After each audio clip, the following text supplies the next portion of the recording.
যদি আপনাদের বাড়িতে থাকে তা আপনার ভাগ্যবান। এই কয়েনটি হচ্ছে হাফানার কয়েন।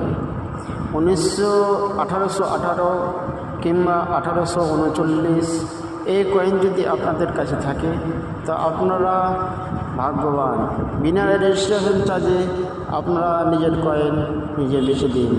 ভালোভাবে পরিষ্কার করে ছবি তুলে পাঠিয়ে দেবেন, আমরা দেখে নেব। বিনা রেজিস্ট্রেশনে আপনারা নিজের কয়েন নিজে বেছে দিন। নিজের কয়েন নিজে বেছে দিন, পরের হাত থেকে বেছে যান। বিনা রেজিস্ট্রেশন চার্জে আপনারা নিজের কয়েন নিজে বেছে দিন।